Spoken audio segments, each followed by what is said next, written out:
Hey y'all, good evening. I'm going to be doing another Leetcode question today, and this time it'll be a daily question. Instead of choosing one at random like my previous videos, I've started doing this daily Leetcode. This is my second one actually, so, well, technically third, but I'd already done the second one before. Anyway, it looks like we're doing number 200, and I haven't seen this before, but I'm already excited that there's a grid of some sort. I'll start the timer over here on the left, and I'll have the link below in the video if you want to follow along, or if you've done this, you'll probably have seen this daily question before me by the time this video comes out. So feel free to let me know in the comments what you think of this question, and we can kind of compare notes. Anyway, let's see what we got here. So number 200, number of islands. So we're given an m by n 2D binary grid, which represents a map of ones and zeros as characters 1 and 0. Return the number of islands. An island is surrounded by water and is formed by connecting adjacent lands horizontally or vertically. You may assume all 4 edges of the grid are also surrounded by water. This reminds me of the island perimeter question from yesterday's daily question. This is great. It's really similar to that one, slightly more complicated because now we can have multiple islands and we're counting the number of islands. So in this case, there's only one island because they're all connected, and connections are only horizontal or vertical. Here on the second one, we have one island here, and one island here, so we get 3 islands on the grid. Some of the questions to ask is, how big is this map possible? How big can this map be? How small could it be? Could we have an empty map? The answer is it'll at least be 1, and at most 300 rows or columns. And we're guaranteed that the values will be a character 0 or a character 1 every time. Cool, and these are the lengths, and the rows are m rows, and columns. So this makes me think of computer vision a bit. There's something called a waterfall algorithm where you kind of grow out from a point until you've reached the edges of everything, and there's a bunch of cool OpenCV algorithms that do something like this. So always good to bring up with the interviewer. Use existing library. I think there's something if available. Interviewer says no, of course, but they're happy that you suggested it. And one of the libraries might be, I think, like OpenCV, cv2.waterfall, something like that. Let me know in the comments if you just know about that. But we'll implement something, a basic version of that ourselves. I think, so there's, trying to think of any brute force approaches. Oops, sorry. Force. I'm not sure. Let me tell you the approach I'm thinking of that is likely to be the one we'll implement. Iterate through cells. So let's just say m by n equals c cells. Let's just call it lowercase c. And we're always going to have to iterate through OC time, no matter what. We have to check every single value. That's an absolute minimum. There's no way to avoid that because there's no ordering to this setup. And the only way you can check if something is in an island or not is by looking at those values. For space, theoretically O of 1 space. I don't think that's possible because there's no way to keep track of whether something's an island or not unless you modify the original array. And I don't think they don't say anything about that. O of 1 space if we modify original array. O of C space otherwise to keep track of visited cells. I'm gonna implement this without modifying the original array because I don't think that's, well, maybe I will. This would be a question for the interviewer. Ask them if they care about that. Let's go ahead and try implementing it with modifying the original array. So the idea is we iterate through the cells till we find an island cell. Then we grow out breadth first search style, or even depth first search, it doesn't really matter. All connected island cells. Once we're also increment count of island. we're not having to return anything except the count of islands. So theoretically, there might be O of 1's space solution.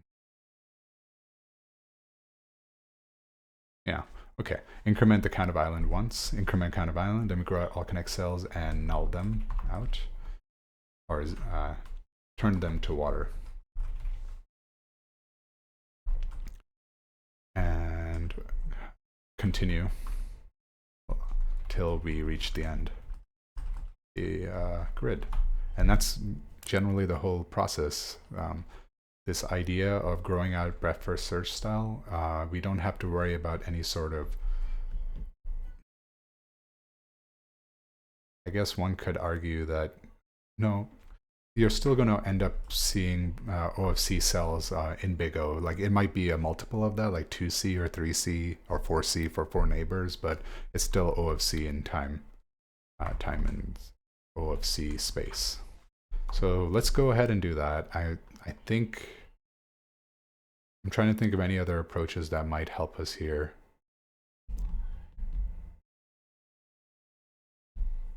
Well, one thing we need to keep in mind is if we start turning things to water as we see them, we might break a connection. No, that's not true. I think we're safe to turn those cells into water. And in fact, if we're keeping track of visited cells, we have to use O of C space anyway.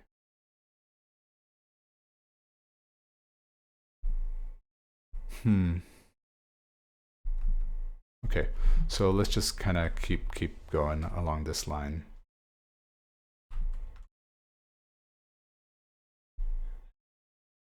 Open our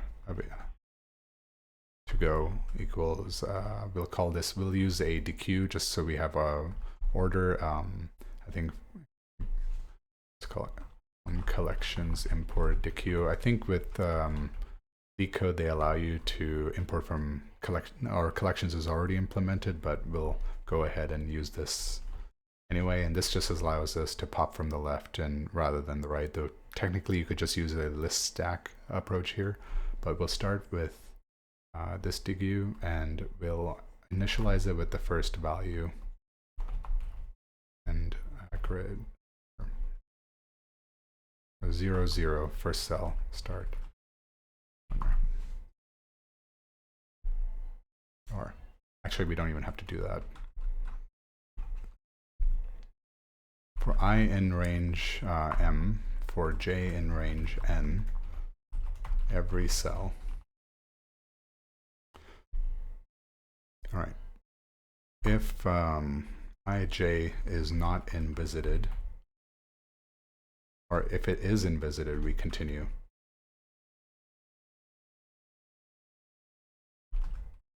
Skip. Otherwise, we'll add it to visited.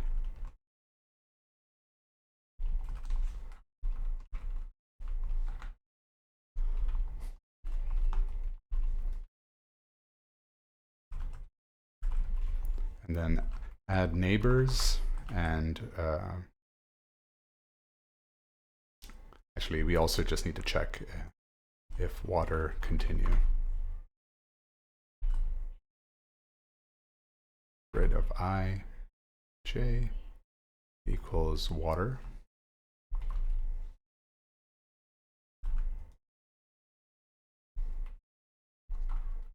Otherwise we'll, for every cell,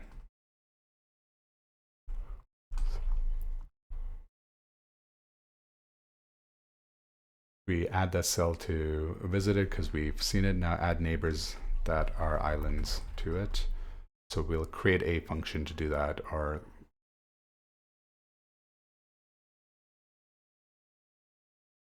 let's create a function. And let's just say it's called waterfall. We'll do self.waterfall on cell with the grid.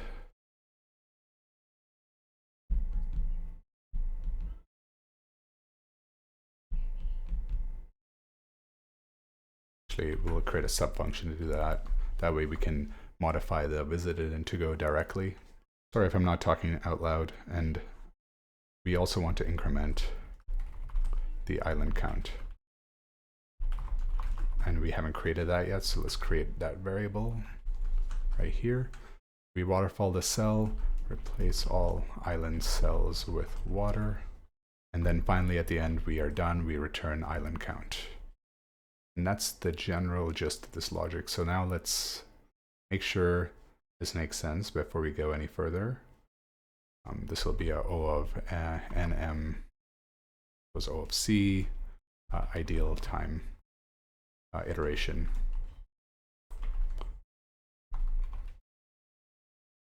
Checking. Cell invisited is in the worst case O of 1. This is just a set.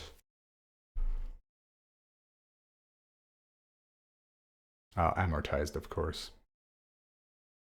Appending is O of 1. Waterfall, here's the question of whether it's going to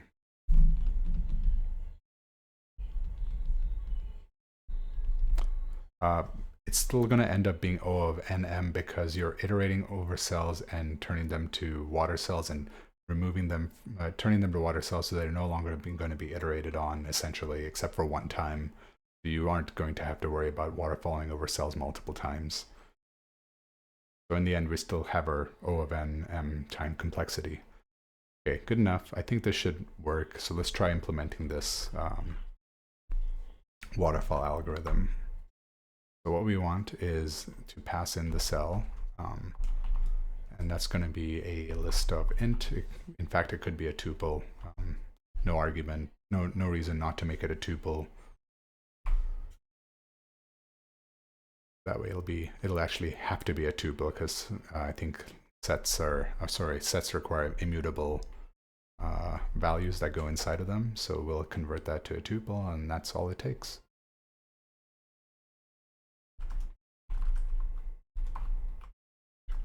Set. Okay, we have our tuple, which is a cell, and we're going to return none because we just wipe out all connected cells, including this one. So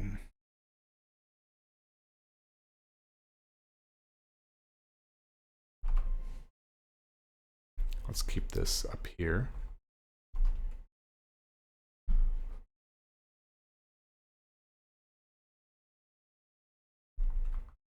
Visited will stay on the outside. To go will be on the inside. To go to append cell, we'll actually let that happen here.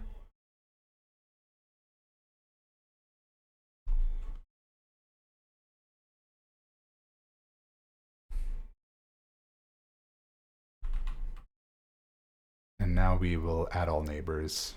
So for let's create a neighbor offset map. How do we want to do this? Get neighbors of ij, return valid neighbors. So we'll have 4 neighbors. There'll be -1 0, +1 0, 0 -1, and 0 +1. So these are all the 4 for OX, OY, or let's say OI, OJ in this list of offsets. So offset I, offset J. If OI is greater than or equal to 0 and OI is less than or equal to in this case, N and M. So M equals length of grid, N equals length of grid of 0. We are guaranteed that the grid will be at least length 1, so that'll always exist. Make sure N and M aren't created. Oh yeah, I actually assumed it existed earlier and I just hadn't created it yet. Also, this needs to be real code, no longer pseudocode. You guys may have seen that all the way in the beginning. Sorry about that. So as long as it's less than the I is for rows, M, columns j. This is not only for my benefit, but also the interviewers, so we all stay on the same track. Has to be less than, not less than or equal to, because the length of it, it'll be -1. If it is, then we add, or if it's, let's actually do it the other way. If it's less than 0 or greater than or equal to m, continue. If oj is less than 0 or oj is greater than or equal to n, continue. Otherwise, valid neighbor. Check if it's grid. Check if island. If grid of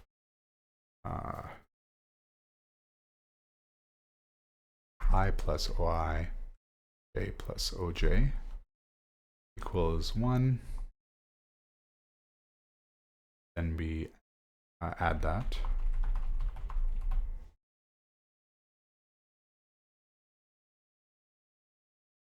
And we'll create a cell from that, j plus oj, and we'll return those neighbors. These are neighboring cells, basically.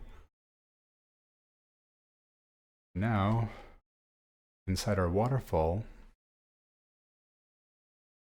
for neighbor in get neighbors of cell, to go to append cell. We already know, neighbor. We already know that these neighbors are island cells.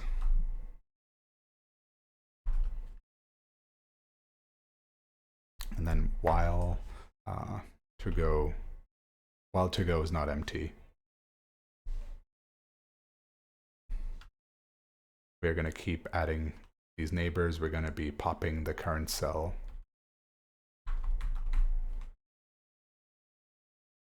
Equals to go dot pop left in this case. And we're also going to turn it to 0.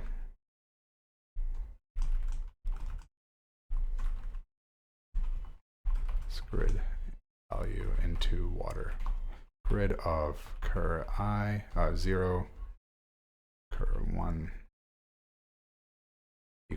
equals water. Add the neighbors of it. Keep on going. Does this work, or what happens if you have a neighbor here? Sorry, here, you've turned this one to a neighbor and you go here. Oh, and that should still work. This is where I would normally create a whole separate array for visited cells rather than doing this. So actually, maybe let's do that.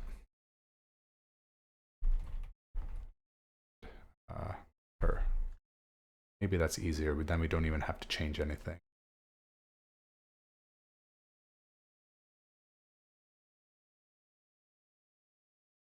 Instead of checking if it's island, check if visited.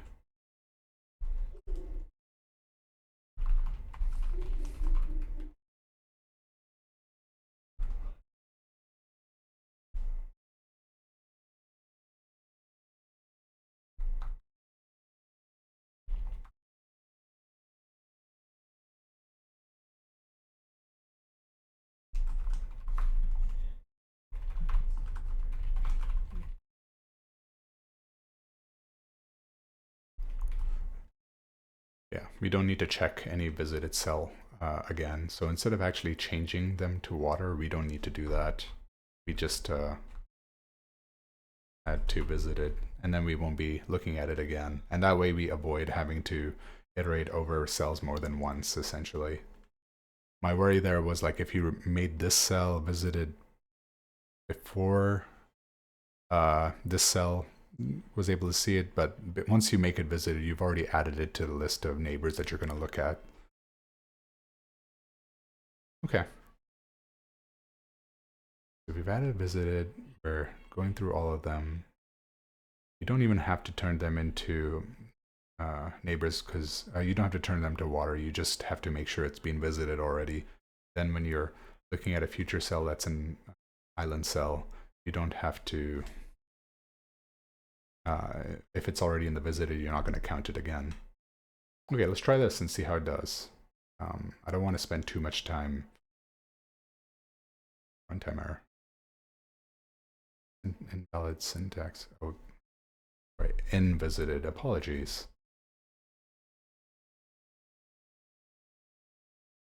Set doesn't have a pen. It's add for set. Got it. If you all were seeing these errors, let's see if I'm missing any more. Usually these kind of errors are not critical with an interviewer, though it's good to get these right. Trying to give myself a bit of an out here, but it's important to check.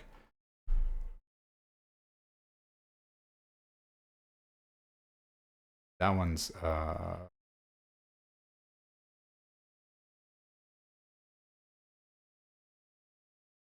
I see. I have to break it up. That one's on me.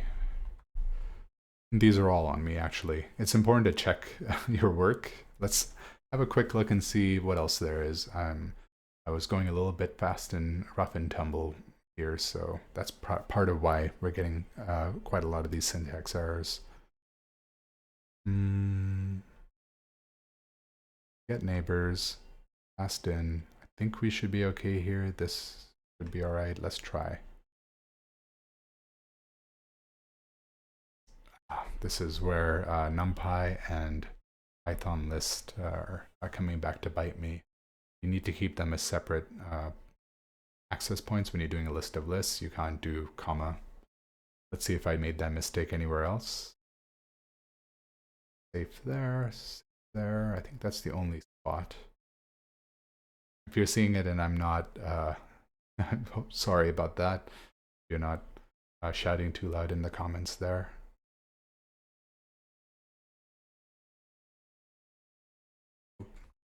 Interesting. It's out of range. Shouldn't be out of range.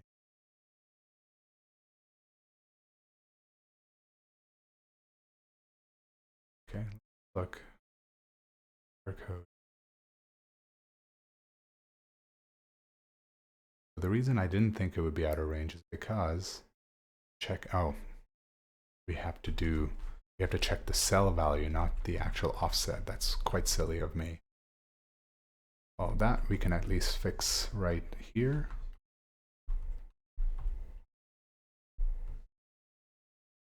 Okay, so you want to check out of bounds. C's.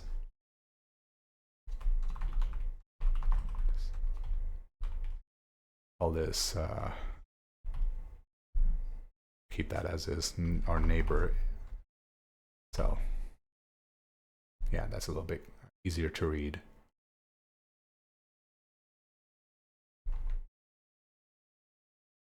Then technically what you could do is neighbor cell 0, neighbor cell 1 here, just to make it abundantly.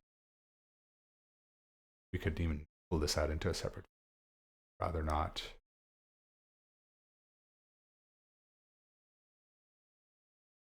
Sorry.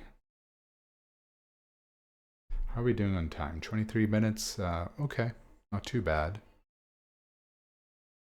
Need to be a little bit more clean with the checking of syntax here, but hopefully this is close to the end. Let's see where we are at. All right, thank goodness. Looks like it accepted the test cases. We have 1 here and 3 here. Before I submit, let's think about any other edge cases that might exist. What if there are no islands? What would happen? It would skip every single one and return the island count of 0, which is correct. Never says whether there are, what if everything's an island? The whole cell, the whole input is an island. It would flood fill the whole thing and everything would be visited, so we no longer have to, it would still iterate through everything, but that would just be a one-time, essentially O of nm times 2 time complexity, so it's still good. O of C space with the visited. All right, try it. Hit submit and hoping for the best. It's judging. Hopefully it's not too slow. or if we have an inefficient time limit exceeded, we have an inefficiency in here. What's going on? I miscalculate the time complexity of what I'm doing here.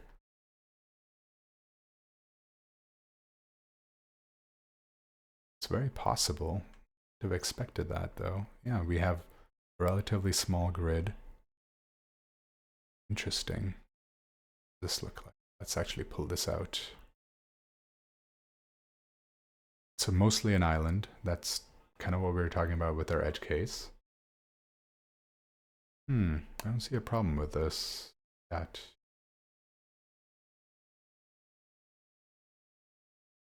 must be in our code. It is think about it. Was I incorrect to assume that I should be turning this into water?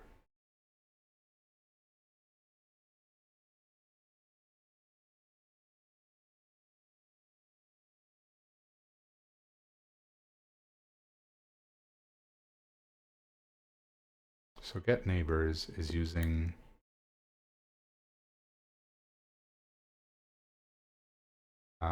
visited, which is initialized here.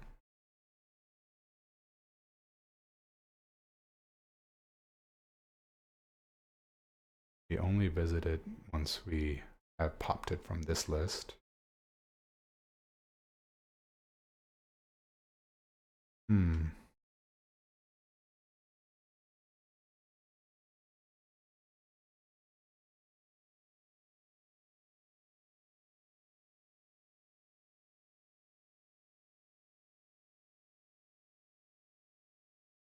Strange. I'm not sure what's going wrong here. Well, maybe the question is, are we doing something that's just the wrong approach in general? Is there a mathematical solution, for example? If you count the number of ones in this whole array, you already have a sense that the number of islands can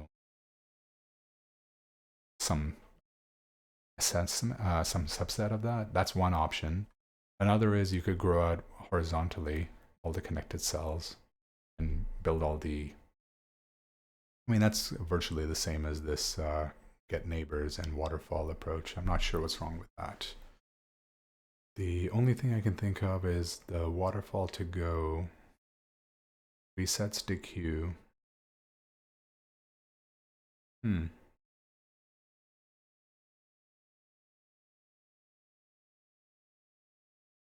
Might be repeating things if it's revisiting a cell that already has been seen.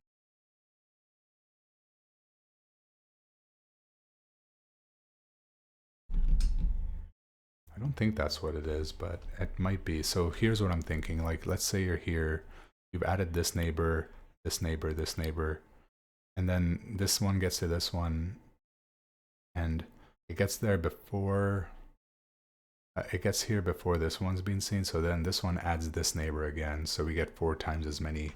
We get this visited twice. That might be one possibility.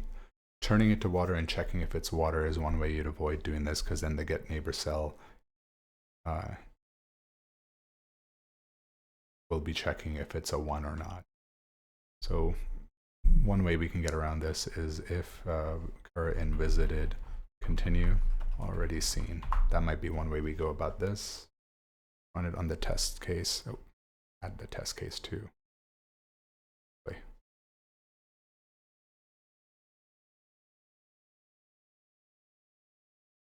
Yeah, so it passes that one too now. All right, let's try it. I think that's possibly what it was. Yeah, there we go. Another completion streak. Always good to see. Not the most efficient. Here is where we are now in the order of 10s, 20s, and there's a clear difference between this one and the earlier one. So we're about 30 minutes in. I'll spend a little time here thinking about what we could do to maybe optimize this. Seems like we're in the right ballpark though I would love to see if we can drop 100 milliseconds. That'd be really nice. Okay, what are we missing at this point? I think the idea of waterfalling out is relatively inefficient. We could iterate across the row much faster and add all of them at once.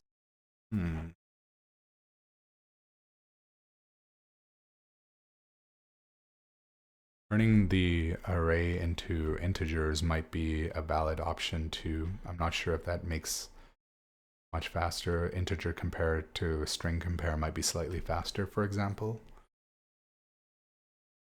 Just thinking out loud.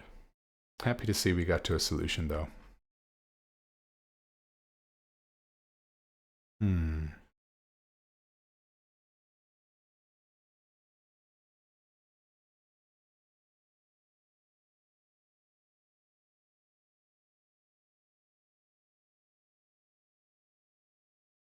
One might have a if length of visited equals n times m, we're done.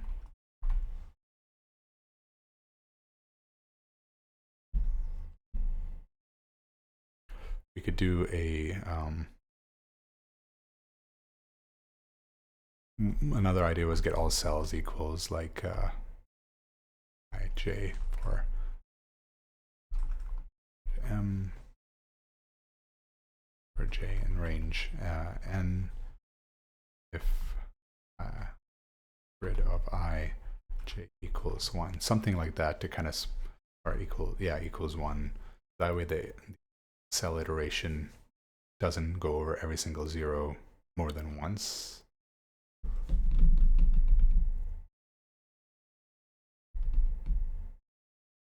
In the worst case, this would be slower if every single cell was an island cell. When everything's water,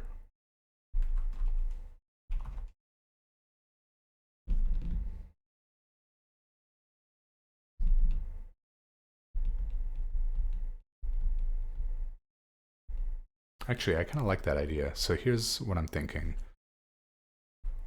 Instead of making this a list, we'll make this a set.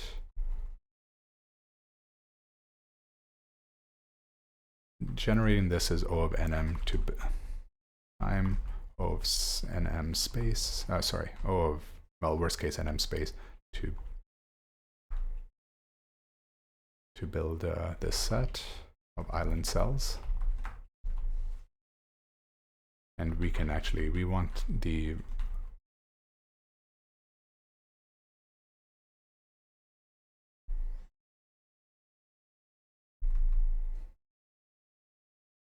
I want to be able to iterate over this island cells as well as is island cell equals the set of island cells.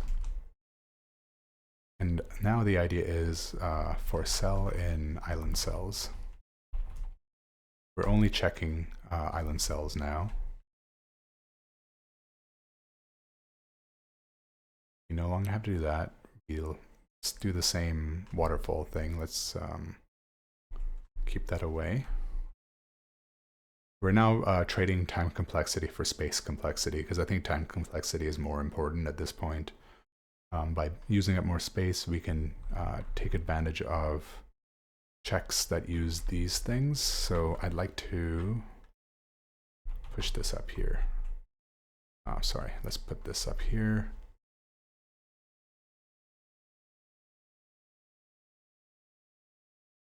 Instead of having to check if it's in bounds, we no longer have to do that because we can skip that and skip this check and say if neighbor cell is in island cell, then we know it's an island cell. And we don't have to do a grid check anymore because we did that once at the beginning, which is, I think, a little bit more optimized because we're doing less random accessing of memory now that we built that set once. Okay.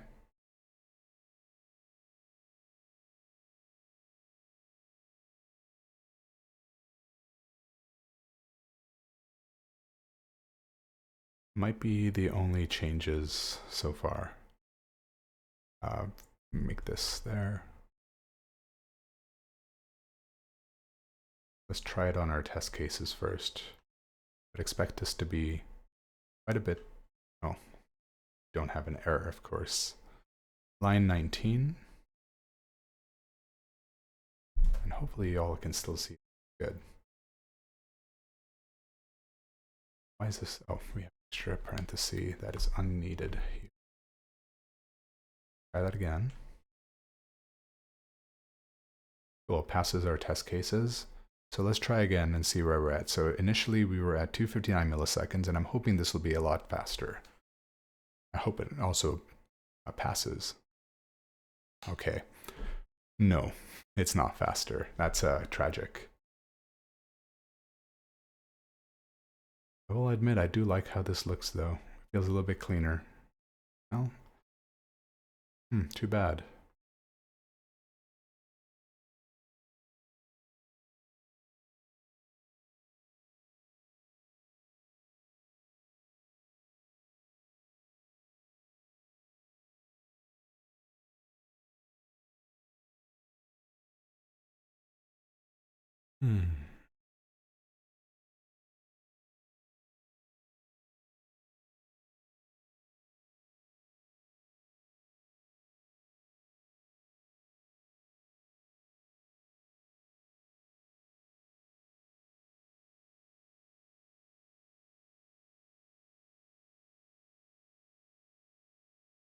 Can we grow in only one direction because we're starting from the top left?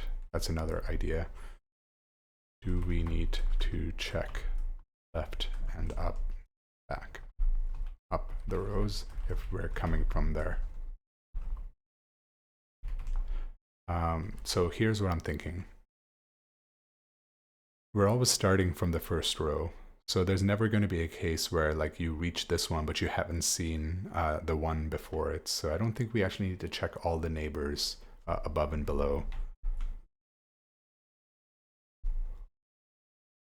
I don't think we need to check to our left because we're coming from that direction. And I don't think we need to check from above because we're also coming from that direction.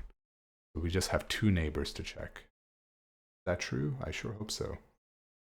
No, that's not true because going down, you can grow out to the left and then you could grow out to the right and then back up. Yeah. No, you can't grow back up no matter what. Up has already happened, but left has not. So you do have to go left.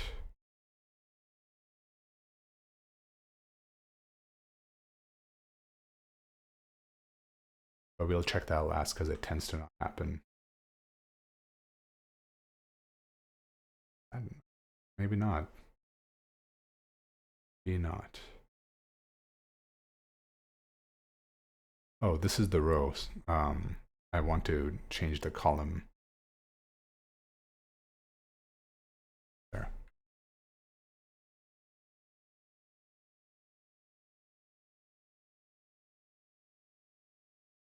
Okay, I guess that logic doesn't apply. Well, all right, I think I'll stop here. And let's actually have a look at some of the submissions and see what we can find. Depth first search. Instead of breadth first search, that's totally fine. We explore it the same way.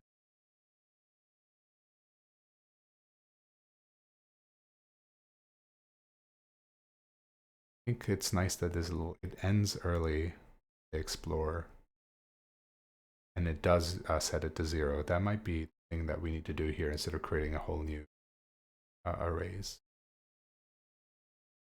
Gets the same ONM. All right. So I think we did end up with a solution that is in this optimal range. It just needs to be cleaned up with less of these operations. I did enjoy kind of building this island cell concept. I think if we were using, say, NumPy, this would be optimized much faster because we have C under the hood. That would save us quite a lot of time. Actually, I want to see if there's anything here. What do we got? They unroll the for loop. That does help a little bit, it looks like.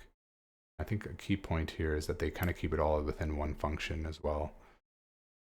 So this is where the optimizations are maybe less to do with algorithmic efficiency and more to do with backend efficiency and Python implementation, which isn't the goal for most mock interviews, or sorry, most real interviews. It's more to make it readable and easy to understand and more extensible, but I think it's also good to know how to optimize it. So now that we know, these ones I think are kind of interesting.